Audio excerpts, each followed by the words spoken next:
Today it is my privilege to have as my guest one of Latin America's most acclaimed writers, Eduardo Galeano. Let me begin with a confession. I was not aware of him until Hugo Chavez presented Barack Obama with one of his books. For that introduction, I thank the Venezuelan president.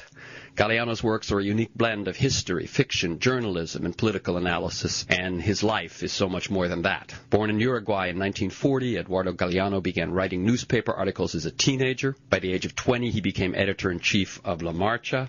A few years later, he took the top post at Montevideo's daily newspaper Epocha. At 31, he wrote his most famous book, Chavez's Gift, The Open Veins of Latin America, 5 Centuries of the Pillage of a Continent. After the 1973 military coup in Uruguay, Galeano was imprisoned and forced to leave the country. He settled in Argentina, where he founded and edited a cultural magazine, Crisis. After the 1976 military coup there, he moved to Spain, where he began his classic work, Memory of Fire, a 3-volume narrative of the history of America, North and South. He eventually returned home to his native Uruguay, where he now lives. His latest book is called Mirrors, Stories of Almost Everyone. Welcome, Eduardo Galeano. Thank you. It's a pleasure to be with you. I really thank you for this opportunity. I always say that I like listeners to get a feel for the people behind the work and the ideas. So, as I said, journalist, editor, poet, author, activist. In a very brief way, how do you see your path to what you're doing today? How do you define yourself? I don't know. I have no definition. I hate definitions, because it's like a label, the glue in your front. A barcode. Yeah, something like a barcode. And in our world, in our times, there is this obsession of classifying people, no? And perhaps it's not so innocent. I mean, perhaps it's something useful for collective manipulation. And I don't want to be classified because my literature, what I write, is absolutely unclassifiable. Fortunately enough, it's a synthesis of all the genres. And I'm proud of it because I like violating frontiers. And the frontiers between literary genres are, for me, as hateful, as horrible as any other frontier. For instance, a frontier separating, divorcing the body and the soul, as I was trained to accept in my Catholic childhood, or the frontier separating the mind and the heart. That's why I took from the fishermen in Colombia, in the coast of Colombia, a very beautiful word, a very beautiful expression. They invented it to define the language able to express the truth, which is senti pensante, which means feel thinking. Feel thinking. Feel thinking in a single word. One word. Invented by the fishermen. I took from them, and I always quote them as true authors, but I use it because I think we should recover feel thinking way of saying and a feel thinking way of living. Having said that, during the course of this fairly brief interview, I do want you to read some of the stories, the selections in Mirrors, and that is a very good introduction, I think, to writing No. Afterwards, there is another story called Writing Yes. Because you want to read them both? Read them both. No, because I do believe in the art of writing, but this is a story interesting, at least, no? As all the stories in the book, it comes from reality. It's a real story. I didn't invent it. Some 5,000 years before Champollion, the god Thoth traveled to Thebes, and offered King Thamus of Egypt the art of writing. He explained hieroglyphs and said that writing was the best remedy for poor memory and feeble knowledge. The king refused the gift. Memory? Knowledge? This invention will encourage forgetting. Knowledge resides in truth, not in its appearance. One cannot remember with the memory of another. Men will record, but they will won't recall. They will repeat, but they will not live. They will learn of many things, but they won't understand a thing. It was a terrible prophecy of our days, no? Yeah. About the means of communication, the so-called media and so on, not only, but it began being a myth, a legend about the art of writing. The way I read it was that he's in a virginal state with regard to writing. He experiences things in the moment. All he has is what happens each moment. And he realizes that writing will separate us from the actual experience. Yes, which is true. But writing has been also the way we human found to avoid the fading action of the wind of time. It was something like our human right to remember, even if, as that God said, it's impossible to remember with some other one's memory. But thanks to this art of writing, we now may read the first love poem ever written in human history, which was written in Sumeria, in Iraq, the invaded country, where the art of writing was invented. It was not invented in Texas, it was invented in Iraq. And if the first love poem was written there in several tablets. At that time, that was the way that books were kept, written in mud, and later the fire made it possible that thousands of years after we may read them. Fortunately enough, this love poem, was not destroyed during the invasion. A lot of other masterworks of Sumerian and Babylonian literature were lost. But fortunately enough, the poem not. And for me it was a challenge, because the book mirrors this book we are speaking about. It doesn't contain transcriptions, long transcriptions, only by exception. And the poem is really long. So I was obliged to try to, it was a challenge to say it in few lines, 2-3 lines, what the poem was. To capture the essence of the whole poem in very few. The essence is that the poem told the encounter of a shepherd and a goddess. And they loved each other during one night. And during that night, the goddess became mortal, and the shepherd was immortal until the end of that night. Mirrors is really ambitious, and when I first read what it was, it's 600 short selections, as you can tell, because he's read one, and half a page, many of them. I didn't know what to think, and as I read it, I just fell in love with it, and I thought, this is something I would give a young person, to get a history, an anthropology, a political history, a sociology, all of this in one book gathered from everywhere. How did you choose to do something so ambitious? Well, books write me. I don't really write them. They begin growing inside. At the beginning it was one short story, 2, 3, 5. I didn't know it would become a book. I wrote the stories just for the pleasure of recovering lost memories. That's the sense that the book may have, to help us to rebuild the human rainbow in all its splendor, in all its beauty. And this rainbow has been mutilated by the machismo, who deleted half of humanity from official memory, all women, by racism, who also condemned to oblivion the black people and black cultures in Africa entirely. It was so important. Africa is one of our mothers.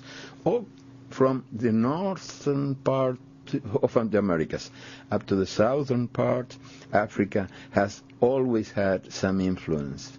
The footprint of their culture is in our way of cooking, dancing, singing, sculpturing, doing art, everywhere. And what do we know about Africa? Nothing at all. Only what Professor Tarzan taught us. And he never was in Africa, as you know. He was the invention of a retired functionary of the British Railway, with a man of talent indeed, but he was never in Africa. Wow. Let me have you read this one, which I think is very prophetic. How could we? It speaks so much to our current predicament. Yes. How could we? To be mouth or mouthful? Boca o bocado? Hunter or hunted? Cazador o cazado? That was the question. We deserved scorn, or at most, pity. In the hostile wilderness, no one respected us. No one feared us. We were the most vulnerable beasts in the animal kingdom, terrified of night and the jungle, useless as youngsters, not much better as adults, without claws or fangs or nimble feet or keen sense of smell, nothing. Our earliest history is lost in mist. It seems all we ever did was break rocks and beat each other with clubs. But one might well ask, weren't we able to survive when survival was all but impossible, because we learned to share our food and band together for defense? Would today's me first, do your round thing, sálvese quien pueda, civilization have lasted more than a single moment? I think that's so wonderful, because it basically goes back to the root. How did we survive? And it was only our solidarity, yes, which we now sacrifice. This came just from common sense. I never read it before, but it's an act of common sense. It was impossible. We were so vulnerable. When you compare our babies, recently born babies, with babies coming from other families of animals, it's unbelievable that this baby, completely unable, yeah, completely even to walk, to everything, could survive.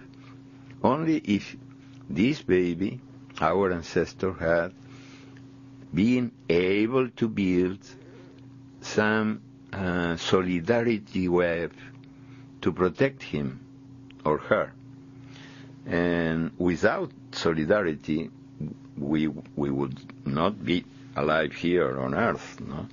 This is something coming from common sense and a good source for optimism when you are tempted to think that human condition is doomed to violence and we are obliged to go on exterminating each other because we have this killing instinct inside. And well, perhaps it's true, but we have other instincts inside, yeah, fortunately. Yeah. And as we see the current financial crisis, where the whole world suffers for the greed and the complete lack of solidarity of a few, yeah, 500, 1,000, something like that. It's unbelievable the results of this crisis, no? The fact that they are being rewarded. I mean, the responsible of this gamble, and now the entire world is suffering the consequences, are being rewarded. It's like Robin Hood, but upside down. Hood Robin. I mean, the stealing the poor to give to the rich. It would be that story told. Absolutely. Now, no? And that's why I had the idea with some friends, we were all drunk, to begin a campaign, a charity campaign, and an international campaign, with the slogan, Adopt a Banker. Adopt a banker. Adopt a banker. I'm speaking with Eduardo Galeano. He's been writing for many, many years. His classic, The Open Veins of Latin America, was the book Hugo Chavez gave to Obama. It's a history of pillage for 5 centuries. Yes. For me it was a port of departure, not a port of arrival. And I wrote it almost 40 years ago. You were 31. 29 years old at that time, and I'm very proud of this book. But afterwards, I wrote other books, and I think this one, the last one, is my best, Mirrors. Yes, and I recommend it to anyone. Mirrors, stories of almost everyone. Let me find Origin of Beauty. It comes from the same period, the so-called prehistory. That's where I fell in love with the book, of course. It starts in prehistory. Yeah, but it's not chronological. You see that it jumps. It jumps. Sometimes from present to past, and from one culture to another, and perhaps with a secret intention to prove that we may be contemporaries and compatriots of people born far away from our countries and far away from our time. This is called Origin of Beauty. There they are, painted on the walls and ceilings of caves, bison, elk, bears, horses, eagles, women, men. These figures are ageless. They were born thousands upon thousands of years ago, but they are born and born anew every time someone looks at them. How could our ancestor of long ago paint so delicately? How could a brute who fought wild beasts with his bare hands create images so filled with grace? How did he manage to draw those flying lines that break free of the stone and take to the air? How could he? How could he? Or was it she? As you said at the top, this book, in telling all these stories, tells the stories not only of the gods, but of those who have been left out of so many of the other stories. The invisibles. Yeah. Yes. I actually teach people nowadays, I teach nonprofits mostly and foundations, how to tell better stories, because they have stories, and we know that stories are the most powerful communications tool, I think. It's what brings ideas to life.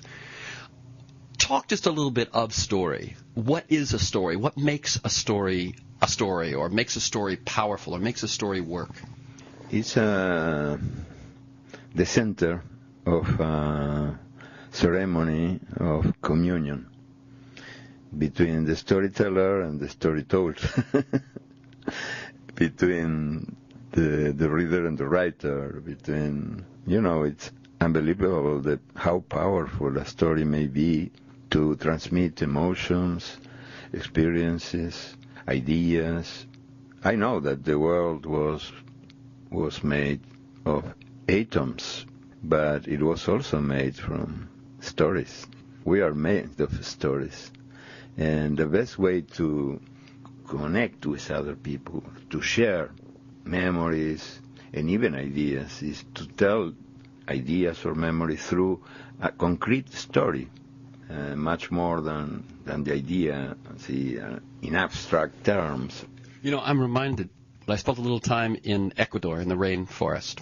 Many hours hike, many hours boat ride, and we're in this little bitty village that basically is one man and his several wives and so on. And we are bringing with us the elected head of the Ashwar, who have had contact with the West and so on. He's 29. This other gentleman maybe is 45, 50. This other gentleman has lived when it was a warrior time. And when they meet, we all sit silent while the two of them tell each other their stories. And it went on for maybe 8 or 10 minutes of each one of them in this, what almost sounded like a song. This is something that goes very far back.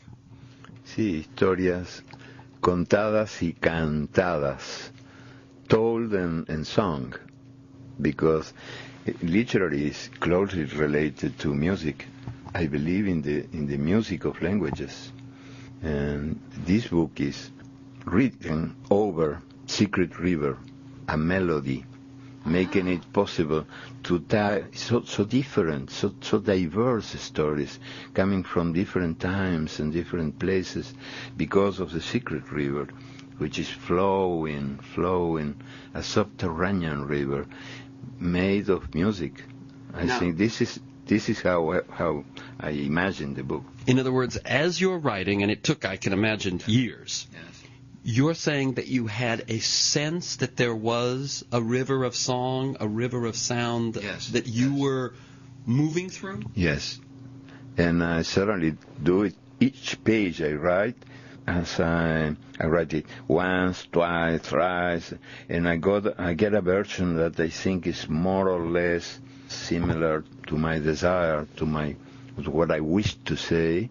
Then I read it in loud voice, because there is a very close relationship between the meaning and the sound, how a word sounds and what does it mean. And then for me, it's absolutely, the adventure of writing is very closely related to music. You know, I was reminded of the little story you tell about the Rosetta Stone. It's too long to... I know, but what you say is that the scientist, the linguist who tried to figure it out for years and said it's symbols, and couldn't really crack it, and then finally he discovered the alphabet of the Egyptians. That those pictures were also sounds. Coming from sounds that had a sound and also a sign, a sound and a sign. And it was a revolution, because then the old Egypt came alive. It was like a resurrection of gods and people. And I think this is some of the meaning, the real meaning of the art of writing. Even with all that words we recall of God taught. Who said no? He said no. But I say yes, I believe in it, and I believe in what one of my masters, a Uruguayan writer, great Uruguayan writer called Juan Carlos Onetti, once told me. He was lying all the time. He said it was a Chinese proverb, but it was not at all Chinese. It was his invention, but it's very beautiful. Look, he told me, I was 19 years old, beginning to write, the only words which deserve to exist are the words better than silence. In a region like Latin America, which is since the beginning of time suffering this inflation of words, which is more dangerous than the inflation of money, for me, I received it as a very important lesson. The only words which deserve to exist are better than silence. And silence is a language, and a deep language, so it's quite a challenge. To produce something better. Yes.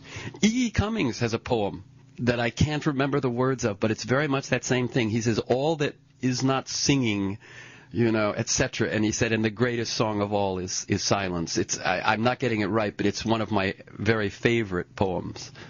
One of the stories here tell also the story of the cover. The cover of the book comes from Nigeria, from Ife, the sacred city of that people who was able to create its beauty, this unbelievable beauty. When these sculptures were discovered in 1910 by Leo Frobenius and other European explorers, they were sure they were Greek, coming from Athens, because Africans could not be able to do it with such beauty. And they ignored that since the beginning of times, African sculptures do their work, carves, singing. And they don't stop singing until the end of the work, because music should be kept inside the sculptures. And these are singing sculptures, because they were created while the creator was singing. And this is also something about the importance of music in other arts. Yeah, excellent. We are very much at the end of our time. I am speaking with Eduardo Galeano. We are speaking today primarily of his book Mirrors, Stories of Almost Everyone, a encyclopedic, poetic, it's a wonderful, wonderful work. And what I'm going to ask you to do now is read the last two selections, Danger in the Night and Lost and Found. Well, yes. The first is related to airports. I am now, as you know, in difficult trip, a tour. A different city every day, a different airport every day. So many cities, and I suffering airports, because airports are nowadays, they became everywhere something like torture chambers. No? Yes, we run the gauntlet to get wherever we're going. Terrible. The day I'm not more able to write, I'll become a stripper, because I have done so many stripteases in these days in the airports.